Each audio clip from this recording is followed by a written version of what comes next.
हीना voice में आपका स्वागत है। अंदर रसोई से ज़ोर ज़ोर से बर्तन पटकने की आवाज़ आ रही थी। लग रहा था जैसे रसोई में तूफान आ चुका हो। सकता है कि शायद एक दो बर्तन शहीद भी हो गए हों, लेकिन बाहर बैठी मेघा को कोई फ़र्क नहीं पड़ रहा था। वो तो चुपचाप अपने मोबाइल में अपने दोस्तों के साथ चैट कर रही थी। अच्छे से जानती थी कि ये शोर क्यों हो रहा है। जब उसने कोई प्रतिक्रिया नहीं दी तो आखिरकार 15 मिनट बाद अपने आप ही सारा शोर बंद हो गया और उसके 1 घंटे बाद रसोई से हाँफते काँपते संजना जी निकल कर आई। एक तीखी सी नज़र उन्होंने अपनी बहू मेघा की तरफ डाली, पर मेघा तो उनकी तरफ देख भी नहीं रही थी। वो तो अपने मोबाइल में ही बिजी हो रही थी। ये देखकर अपने पैर पटकती हुई संजना जी अपने कमरे में जाकर बैठ गई। बहू इतनी कठोर हो जाएगी, इसकी उन्हें उम्मीद नहीं थी। नहीं तो पहले वो उन्हें परेशान होते देखकर खुद ही उठकर रसोई में आ जाती थी। आज मेघा और सौरभ के बीच में झगड़ा हुए पूरे 5 दिन हो चुके थे। 5 दिन से घर का माहौल बड़ा बदल चुका था। दोनों एक दूसरे से बात तक नहीं कर रहे थे, लेकिन ना तो सौरभ और ना ही मेघा झुकने को तैयार थे। पर उसका खामियाजा तो संजना जी भुगत रही थी। पर कहना गलत नहीं होगा कि संजना जी अपनी ही गलती का कारण ऐसा भुगत रही थी। आखिर बेटे बहू में झगड़ा करा के उन्हें बड़ा मज़ा आता था, तो उन्हें अब उस मज़े की सज़ा तो मिलनी ही थी। इस बार यह मज़ा इस रूप में उभर कर आएगा, ये तो उन्होंने सोचा ही नहीं था। मेघा और सौरभ की शादी को 1 साल हो चुका था। दोनों की लव मैरिज थी। हालांकि संजना जी को मेघा बिल्कुल पसंद नहीं थी, पर कहीं बेटा छोड़कर चला ना जाए, ये सोचकर उन्हें शादी के लिए हाँ कर दी। वो मेघा को बहू तो बनाकर ले आई, लेकिन कभी दिल से उसे बहू मान ही नहीं पाई। इस कारण से अक्सर वो दोनों पति पत्नी में कुछ ना कुछ गलतफहमी पैदा करवा ही देती, जिससे दोनों लड़ पड़ते और ये देखकर उन्हें बड़ा सुकून मिलता। इसलिए 1 साल में दोनों झगड़े ही ज़्यादा हुए होंगे। आखिरकार कभी मेघा को तो कभी सौरभ को अपनी शादी बचाने के लिए झुकना पड़ता, पर अधिकतर तो मेघा को ही झुकना पड़ता था। शादी के 2 दिन बाद ही दोनों में पहला झगड़ा हुआ था, जब सारे रिश्तेदार तो अपने अपने घर चले गए। पीछे से घर में संजना जी, मेघा और सौरभ ही बचे। रसोई की रस्म तो 1 दिन पहले ही हो चुकी थी। शाम को मेघा रसोई में खाना बनाने जाने लगी तो संजना जी ने उसे मना कर दिया। अरे बहू, अभी कहाँ रसोई में जा रही हो? अभी तो तुम्हारे हाथों की मेहंदी भी नहीं उतरी है। कुछ दिन तुम आराम करो, मैं खुद अपने हाथों से तुम्हें खाना बनाकर खिलाऊंगी। उनकी बात सुनकर मेघा ने कहा, पर मम्मी जी, घर में ले देकर हम 3 लोग ही तो हैं। मैं फटाफट खाना बना लूँगी। आप क्यों परेशान हो रही हो? अरे इसमें परेशानी की क्या बात है? अगर मेरी बेटी होती तो मैं अपनी बेटी को भी तो बनाकर खिलाती। जा तू आराम कर, मैं खाना बना लूँगी। उनकी बात सुनकर मेघा अपने कमरे में आ गई। कुछ ही देर बाद सौरभ घर में आया तो सीमा जी सिर पर पट्टी बांधकर रसोई में से निकली। उन्हें सिर पर पट्टी बांधे देखकर सौरभ ने पूछा, क्या हुआ मम्मी, आपको सिर दर्द हो रहा है? फिर आप रसोई में काम क्यों कर रही हो? अरे बेटा, खाना तो बनाना ही था ना। लेकिन मम्मी, अब तो बहू भी आ गई है, वो खाना बना लेती। आप क्यों बना रही हो? बेटा, अब नई बहू से कैसे कहती कि तुम खाना बना लो? इतना तो उसे खुद कहते कहते संजना जी चुप हो गई। पर उनकी ये बात जिस तरीके से वो सौरभ तक पहुंचाना चाहती थी, वो वैसे ही सौरभ तक पहुंच गई। सौरभ चिल्लाता हुआ मेघा के पास गया। मेघा, तुम्हें शर्म नहीं आती? मम्मी के सिर में दर्द हो रहा है और वो खाना बना रही हैं, जबकि तुम यहाँ कमरे में आराम कर रही हो। क्या तुम खाना नहीं बना सकती थी? अरे पर मुझे क्या पता, मम्मी जी को सिर दर्द हो रहा है। मैं तो खाना बनाने रसोई में जा ही रही थी, लेकिन मम्मी जी ने ही तो मुझे आराम करने के लिए कहा था। कह रही थी कि तुम नई बहू हो तो अरे नई बहू हो तो क्या, तुम्हारा इस घर के लिए कोई फ़र्ज़ नहीं है या नहीं? तुम्हारे होते मेरी मम्मी परेशान हो रही है, तुम्हारी भी कोई ज़िम्मेदारी है या नहीं? मुझे तुमसे ये उम्मीद नहीं थी। सौरभ, क्यों तिल का ताड़ बना रहे हो? शायद तुम्हें कोई गलतफहमी हो गई है। अगर ऐसा है तो मैं जाकर खाना बना लेती हूँ। नहीं, मुझे तुम्हारे हाथ का खाना नहीं खाना। मैं बाहर से खाना मंगा लूँगा। बस छोटी सी बात का बतंगड़ बन गया और दोनों आपस में लड़ पड़े। पर ये देखकर संजना जी को बड़ा मज़ा आया। रसोई में जाकर मेघा ने खाना तो बना लिया, लेकिन उस दिन सौरभ ने मेघा के हाथ का बना हुआ खाना नहीं खाया। अब तो वो आए दिन दोनों के बीच कोई ना कोई गलतफहमी पैदा करा ही देती और फिर खुद बैठकर तमाशा देखती। दोनों के सामने ऐसी मासूम सी बन जाती हैं जैसे उन्हें कुछ पता ही ना हो कि क्या बात हुई है। पर इसका असर अक्सर यही होता कि सौरभ मेघा के हाथ का बना हुआ खाना छोड़ देता और जब तक मेघा आगे होकर माफ़ी नहीं मांग लेती, तब तक या तो वो बाहर से खाना लाकर खाता या फिर संजना जी अपने हाथों से उसे खाना बनाकर खिलाती। अब संजना जी को परेशान होता देखकर मेघा खुद ही 1-2 दिन में माफ़ी मांग लेती।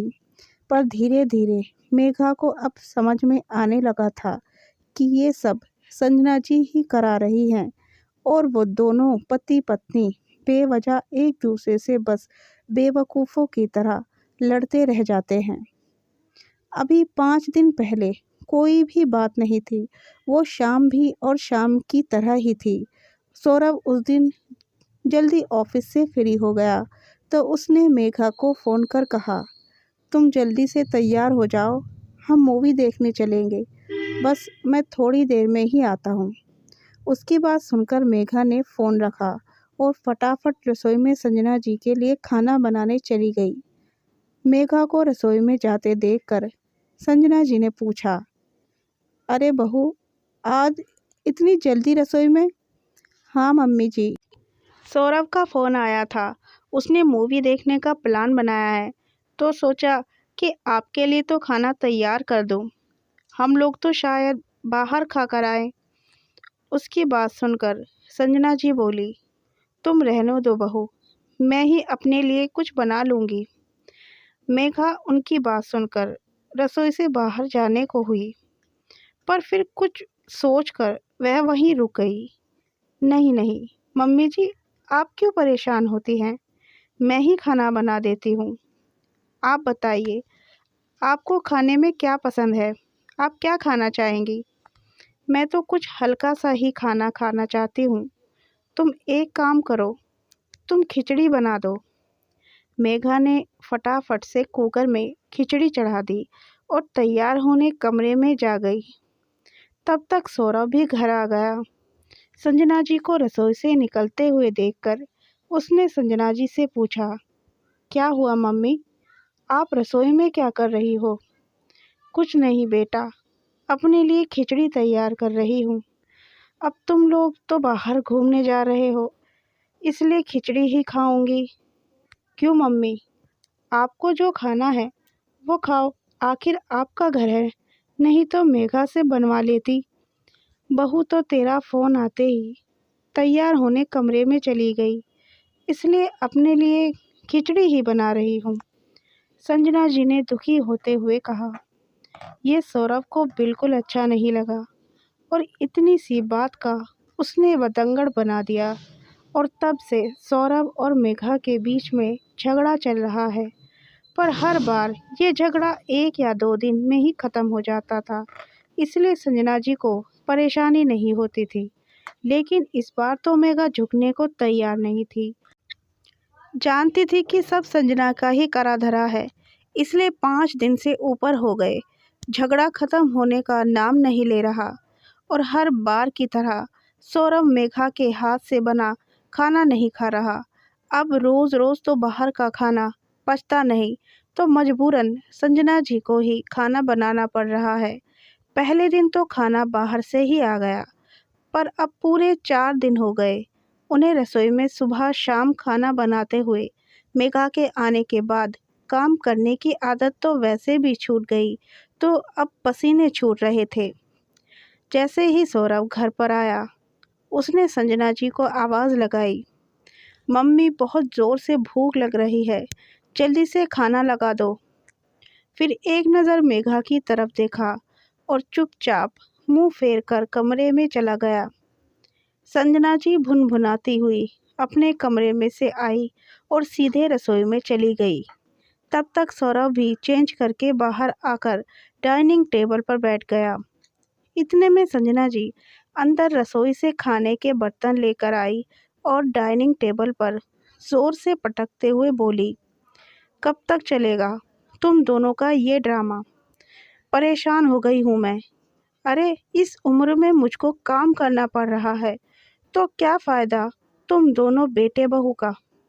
संजना जी की बात सुनकर सोफे पर बैठी हुई मेघा बोली, अब मैं क्या कर सकती हूँ मम्मी? मम्मी जी, आपके बेटे को मेरे हाथ का खाना खाना ही नहीं है। तो उसकी बात सुनकर सौरभ बोला, क्यों खाऊं तुम्हारे हाथ का बना खाना? जब तुम्हारे होते मेरी मम्मी को परेशान होना पड़ता है। तुम्हें सिर्फ अपना स्वार्थ दिखता है, लेकिन ये परिवार नहीं। अच्छा, मैंने ऐसा कौन सा स्वार्थ दिखाया, बताओगे मुझे? उस दिन जब हम मूवी देखने जाना चाहते थे, तो मम्मी के लिए खाना नहीं बना सकती थी? एक बार उनसे पूछ नहीं सकती थी कि मम्मी जी आपको क्या खाना है, मैं आपकी पसंद का कुछ बना देती हूँ? लेकिन नहीं, तुम तो फटाफट बस तैयार होने चली गई। पीछे मेरी मम्मी अपने लिए खिचड़ी बना रही थी। शर्म आनी चाहिए तुम्हें। अच्छा मम्मी जी, खिचड़ी किसने बनाई थी?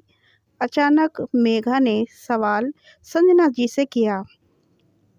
बहू, तूने ही तो बनाई थी। संजना जी वैसे तो गुस्से में थी, पर अचानक मुंह से सच निकल गया। सब सुनकर और एकटक संजना जी की तरफ देखने लगा और फिर बोला, पर मम्मी, उस दिन तो तुमने कहा था कि तुम रसोई में अपने लिए खिचड़ी बना रही हो।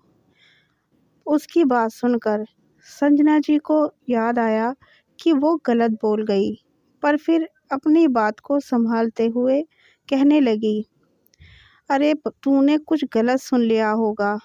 एक तो खुद ढंग से सुनता नहीं, और फिर छोटी सी बात का तूने पतंगड़ बना देता है। अब जब मम्मी ही बात से पलट गई, तो सौरभ क्या ही कहता।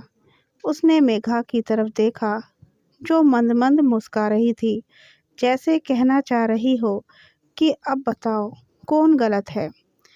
कहीं बात ज़्यादा ना बढ़ जाए और संजना जी की पोल ना खुल जाए, ये सोचकर संजना जी सौरभ से बोली, अब खड़ा खड़ा देख क्या रहा है, खाना खा ले।